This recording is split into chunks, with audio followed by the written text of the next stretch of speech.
Melissa, let me know when you're ready. I remember when the raids were so bad. Okay. Okay, we're going to go. We're live. There were bumper stickers. Hello, everyone. Thank you for being here today. My name is Andy Biggs. I'm the chairman of the House Freedom Caucus. We appreciate you taking a few moments of your time. We've got a very interesting time at the Capitol today, where you have the Democrats trying to work it out on how to build a bigger bankruptcy with the Biden plan. The White House talking point document starts with this. Joe Biden believes that there's no greater economic engine in the world than the hard work and ingenuity of the American people. Well, that's true, and that's the way it works unless you put down impediments to stop it, and that's exactly what has happened with this administration. Everything from their energy plans and programs that have killed American energy to their fueling of inflation. And this plan that they have before us is the exact opposite of that. It's all about increasing taxes and creating new government programs, which will stifle the economy and harm American families. I'll just mention one of them that is a pet peeve of mine, and that is this notion of increasing the surveillance on American individuals, families, and businesses by looking at their transactions above $600. Or is it above $10,000? Or is it $192 a week? They haven't decided yet, but they have not eliminated the notion of spying on you based on your financial transactions. The White House continues to claim that the plan will cost nothing, and yet the plan is going to basically spend trillions of dollars. It will also result in higher taxes for everyone, contrary to what the president has been saying. This is a bad plan. It's bad for individuals, it's bad for families, it's bad for businesses, and it's bad for America. And the reason that you know it's bad, one reason you know it's bad is when this group of folks on the other side of the aisle, they still haven't really produced a piece of legislation for us to rely on. The Rules Committee is having a hearing rather than a markup on a bill.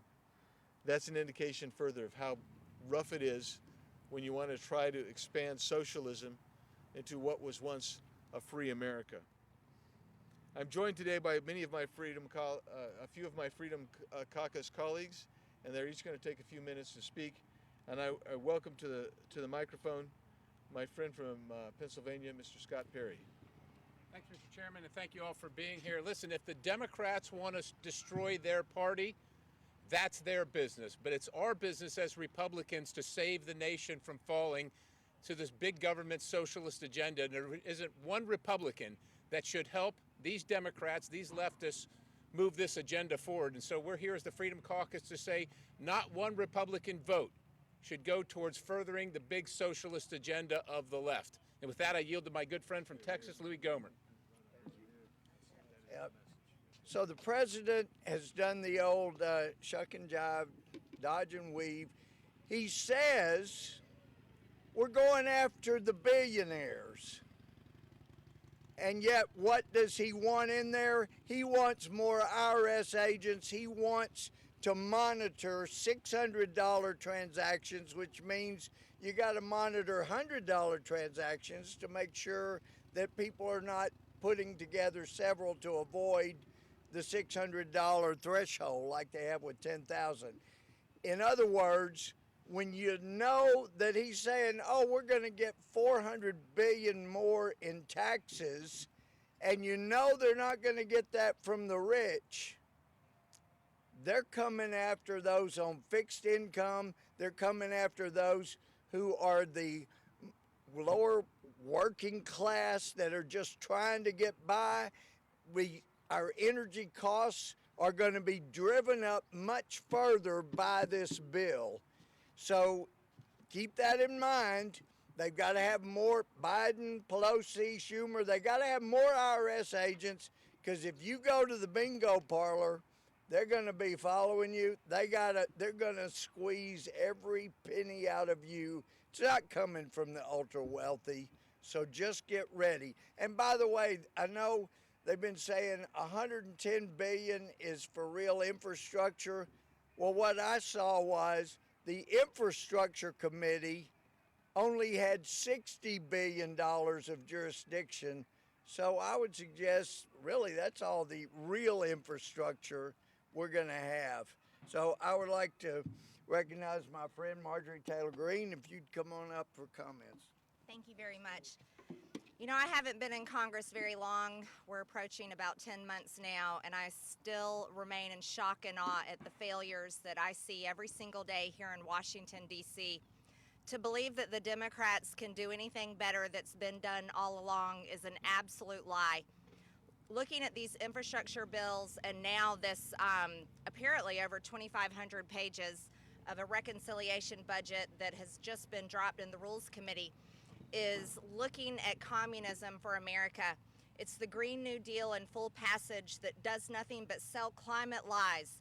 To consider that we can pay taxes to end hurricanes and droughts is nothing but a joke. It's a scam, and anyone that actually believes it is honestly, I don't know what they're thinking.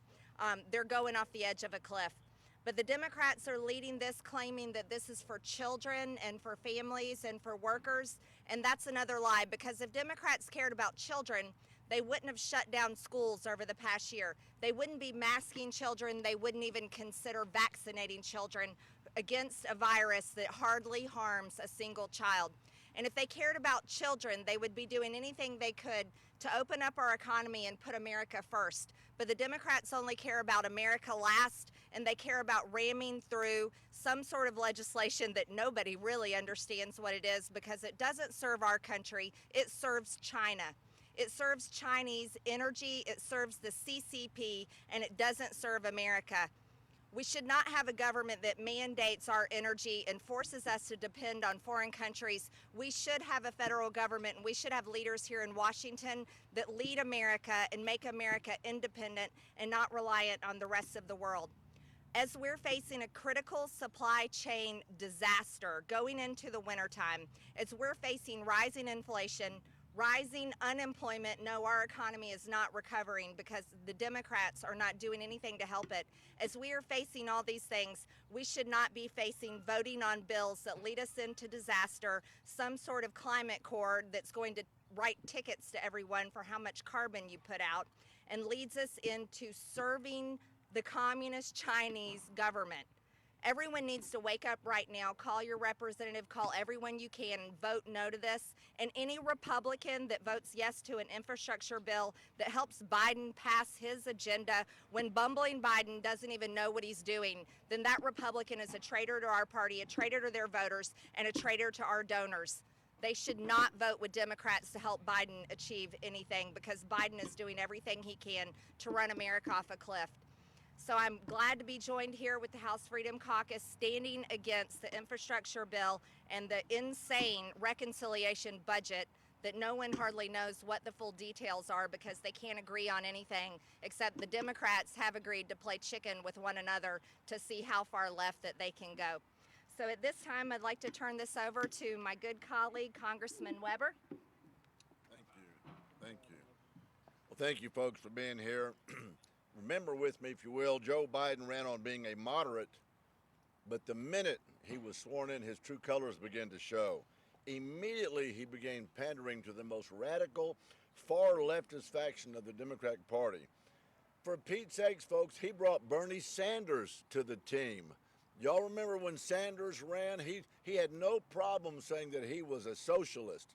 Remember the bumper sticker, "Feel the burn"? We're feeling the burn, all right. And sadly enough, Americans are feeling the burn even worse. It's unbelievable. No wonder we're being served up a multi-trillion-dollar socialist spending spree. This is an absolute disgrace. At a time when inflation is at an all-time high, the Democrats' answer is more spending. They need to go back to school and take Economics 101. Anyone on the planet that's ever taken Econ 101 knows that more spending will only exacerbate the problem. You know why the Dems are having such a hard time passing this monstrosity? Do you know why? Because the American people don't want it. It's just that simple. The only people that want this are the extreme left and their power-hungry group. That's the only ones that want this.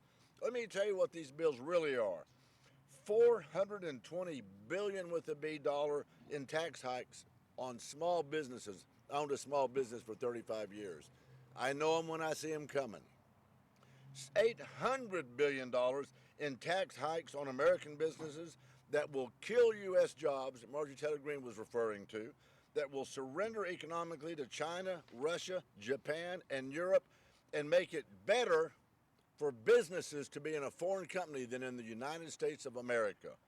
A new tax on retirement plan that hurts workers and seniors by punishing businesses that invest in their own stock, for Pete's sakes. $300 billion in new spending that includes incentives to the jobless to stay home rather than work, causing 2 million workers to exit the workforce. And we wonder why we have a problem with supply chain and with finding employees. This will be a very bleak Christmas. Turns out that the Grinch that stole Christmas lives in the White House. This is going to be bad. $550 billion in green welfare subsidies for the wealthy and big corporations. $545 billion in budget gimmicks. Budget gimmicks. They're trying to make this more palatable for the American public. And now they're so unpopular with the American people. Biden's approval rating is an all-time low, more than any other president since World War II. So they need a win. They want to win. They've got to push their agenda through. And here we stand, they're going to do it on Halloween weekend. How spooky is that? So after this embarrassing display of division that you saw in the Democratic Party, Pelosi wants to jam the infrastructure package through. This is a mess, and we would be better off without this package. If you watched the press conference Pelosi just had, she was asked a question about the issues in this bill, and she said, it's not about issues, it's about values. Well, Madam Speaker, you're darn right it's about values. Do you value the American businesses? Do you value the freedom Americans need to have, whether it's masks or education, kids in school? Do you value the future for our kids and grandkids? You're right, it's about values. Don't sell us down the river. With that, I'm going to yield to my good friend, Ben Klein.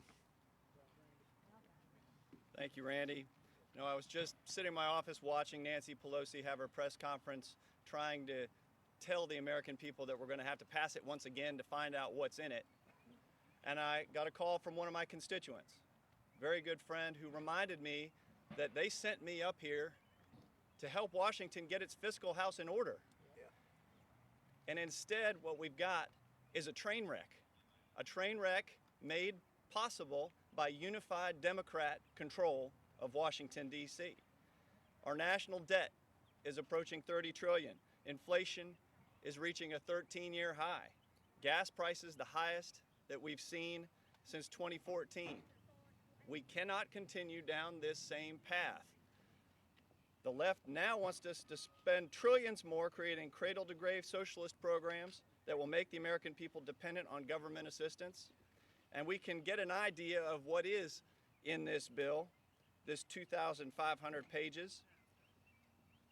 Massive tax increases on American families and job creators. Tax breaks and handouts to those who don't need it. Props up the Green New Deal at the expense of small businesses and reduces our energy independence. It weaponizes the IRS and leaves rural America behind. This is a terrible bill for our country and for its people, and I'll say it again, we can't afford it. When are we finally going to say enough is enough? Republicans are ready to say enough is enough and vote no on this bill. We need to get this country back on track, and it begins with fiscal responsibility and good governance. Republicans are standing for good governance. I pray there are a half a dozen Democrats in this House of Representatives left who still stand for good governance. Thank you.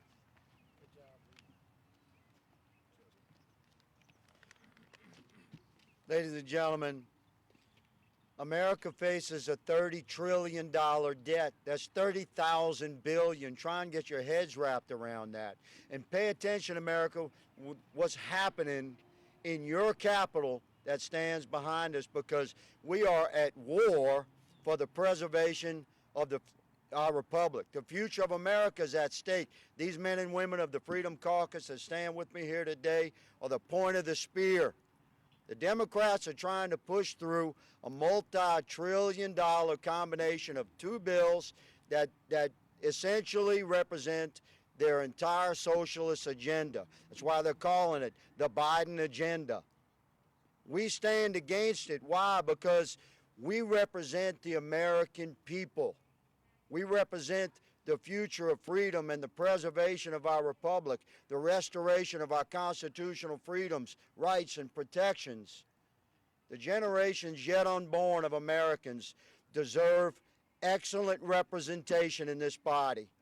And I am finding in my service to America that the Freedom Caucus is exactly the type of representation that our founders intended.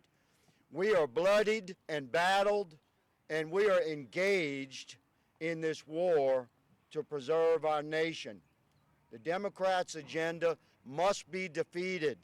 Stand with us. And if one Republican stands with the Democrats to support this socialist nightmare, as a constitutionalist, I recognize your right to be wrong, but by all means, my God, sir, turn in your Republican card, because if you support their agenda, you're not a Republican. Stand with America, Americans, and America first. Thank you, Mr. Chairman. I yield. Thank you. That was Clay Higgins from Louisiana. I thank the men and women of the House Freedom Caucus. We are the point of the spear. We fight this battle constantly. And there are two bills, as was said. You've got an infrastructure bill that's over $1 trillion, with hardly any of it going to actual infrastructure. Then you have a reconciliation bill, short-term spending bill, that's being used to implement, as with the infrastructure bill, massive spending, massive social programs. Now here's the deal. Here's what you need to know.